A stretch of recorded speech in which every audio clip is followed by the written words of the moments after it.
There's something different about you tonight. There is something very different, not just about me, but Well, the whole it might place. be the lighting, you know, some twinkly lights out there. What do you think it is? We're in a new place. No. Are you excited? Yeah, have we got new people? We've got new people. No, we haven't. We've got a total new cast and everything. It's all going on, absolutely. We've got our Colin there. We've got our Colin. We've He's passed our looking Hayley. good. We've got our Hayley. We've got our guests in place. New glitter ball. New glitter ball. Where? Your Manchester.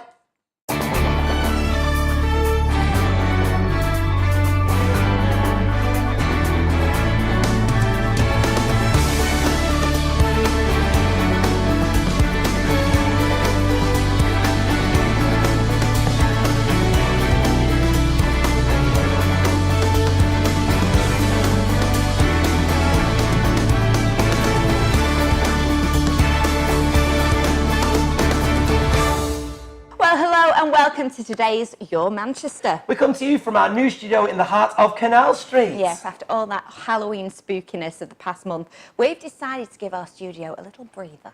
However, that doesn't mean the format of our show is changing, not one bit. We still have all the fun and the seriousness you expect from the team here. Seriousness. In fact, tonight's show proves just that, though. We have got a jam-packed show. We're going to be reflecting on this weekend's Christmas light switch on. We've got some special guests, and in the studio today, of course, we've got our very own Hayley and Colin in their relevant corners. It sounds like they're going to fight. It does, doesn't it? I hope not. Like the boxing. But tonight, we are also, more importantly, going to be discussing GRA. Yes, indeed. It's a subject we, as part of Manchester's LGBT+ community, really think is important to understand.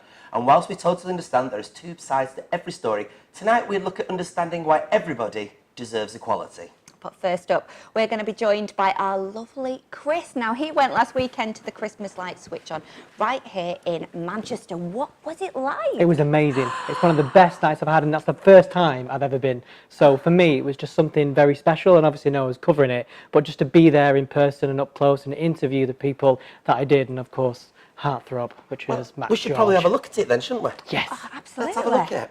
5, 4, 3, 2, 1.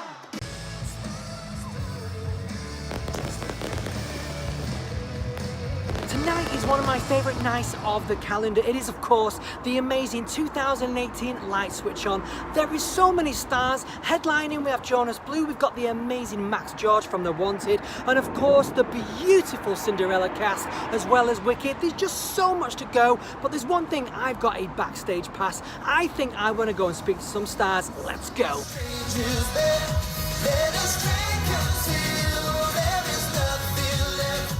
So how is it feeling about going by yourself without the boys? A lot quieter.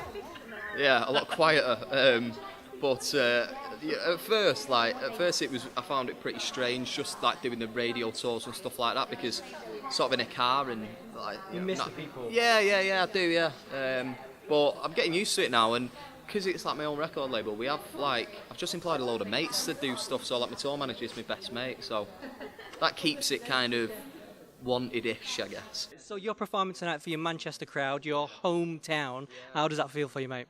Oh, it's always special for me, more special than anywhere. I know it's pretty biased, but and I've got so many friends and family here. I think there's about 50 of them here tonight, so it's a special night for them. And I know my mum's been buzzing. Call me crazy, but I need you now. Being Cinderella, would you say there's any pressures from previous ones at all? Do you know what? I think there is, because it's such a well-known character. You'd struggle to find somebody that hasn't seen some version of it. So I suppose there's that. But I'm just going to be me, and hopefully people will like that, and that's the only thing I can do, really. I'm sure there will be. I hear a Rochdale accent there, is that right? It is a Rochdale accent. I've been trying to get away from it, but yeah, you can't disguise it, I suppose, can you? So why should people come and see Cinderella? Because it's just going to be such a fantastic show. Like I said, we've got a great cast. The production team behind it are putting 100%. The songs, the technical side of it. It's going to be such a great show.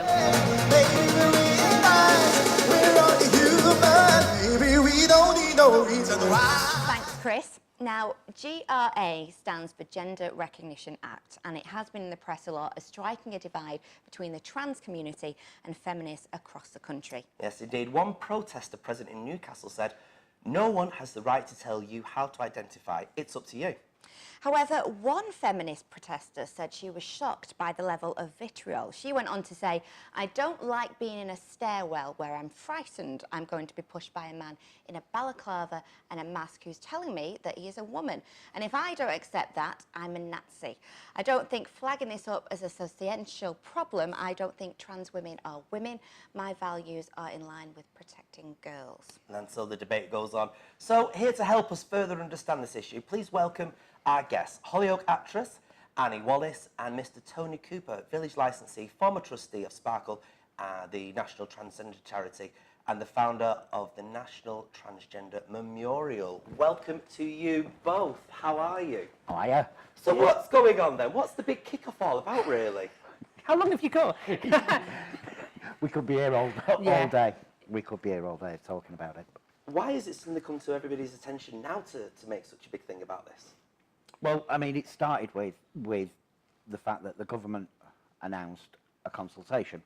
A couple of years ago, Ireland, the Republic of Ireland, had a big vote, and it was to allow or not to allow equal marriage. And part of that vote was also that trans people should be given the right to change their legal status, which they previously hadn't been able to do. So they allowed their system for gender recognition is a system which has, for one reason or another, been called self-identification. Now, that means that you supply all the details, your change of name, your details, your doctor's details, things like that, your statutory declaration, your legal document that says that this is an irrevocable thing, and you're not going to change your mind, and then you fill out a form, you pay a small fee, and you hand it in to the government or the government offices, and they say, "Thank you very much," bang, there you go.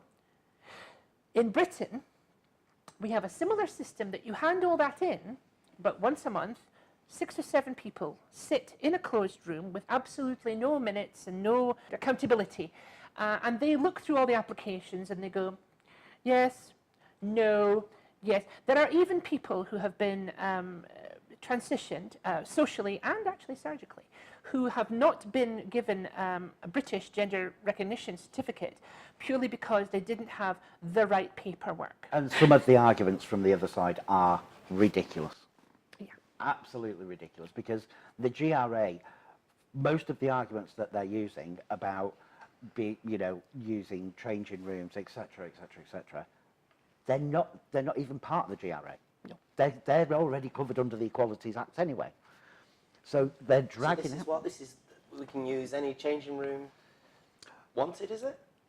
Yeah, I mean, not wanted, but the Equalities Act gives you the right to use the bathroom or the facilities that you identify with. Okay. It's appropriate to your living gender. Okay. I think that's the way they I put think that's it. the phrase, isn't it? So it has been noted in the press recently, and we've all heard about people ticketing and flyering in the village. That really struck a chord with you, I know, Tony, and you've decided to do something to combat that.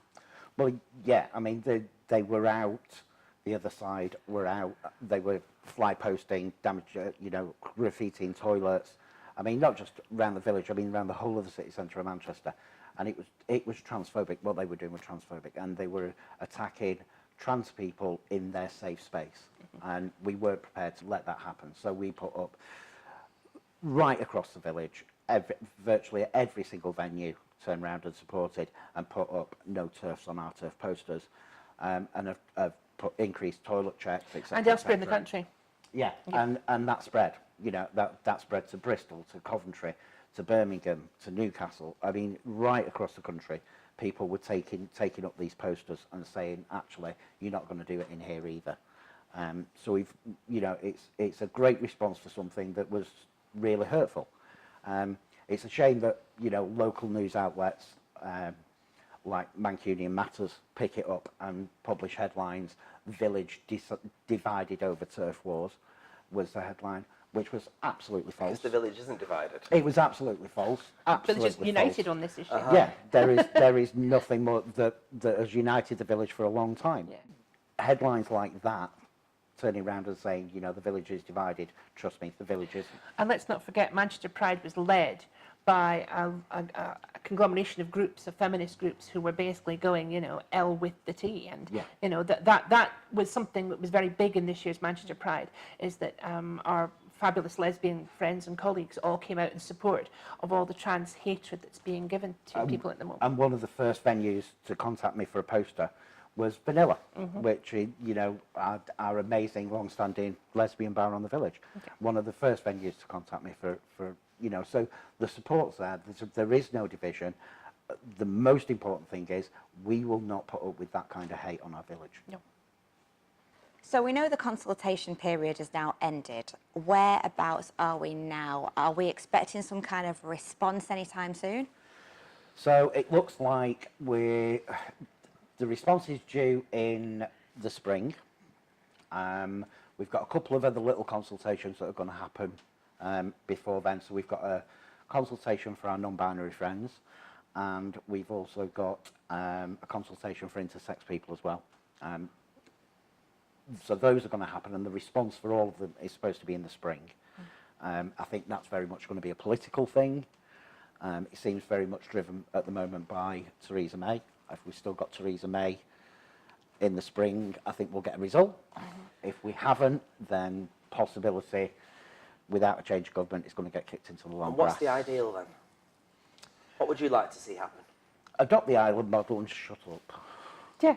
It's that simple. You have an example of a model that was consulted upon, acted upon, and has a 2-year history of success. I mean, nothing's perfect. There's obviously the odd little tiny blip, as there will be in any legislation, in any situation. But you're talking about something which has proved to work and work successfully and safely. And why would you try and, you know, remake the egg? It is a perfect. Well, I'm sorry, perfect. It is a good starting point, It's working a model. good working model. Yeah, exactly. And we, you know, it's really easy. Adopt that model, and let's just get on with it. And move on, and people can just carry on Yeah. with their lives and do what they do every day. Bakers and bus drivers and actors and things like that. No. Well, we'll be People being what keeping they our want to eye on it be. here with Yeah, your Manchester, definitely. and, you know, hopefully it will be the outcome that everybody wants. But thank you so much for joining us, Tony. Thank you for coming back as well, Annie. In fact, you're both friends of your Manchester. You've been on a few times We now. have, yes. I'm sorry I gabbled so much. Oh no, I like it. I like it. It's always a good little chat with these two, isn't it? But I would say thank you very much. And if you've got any opinions about this, either way, please feel free to get in touch with us over on contactus@yourmanchester.com. Well, I wonder if the soaps are looking any more joyful now that Halloween's over. Oh, well, there's only one lady who can tell us. So over to our soap corner and our lovely Hales.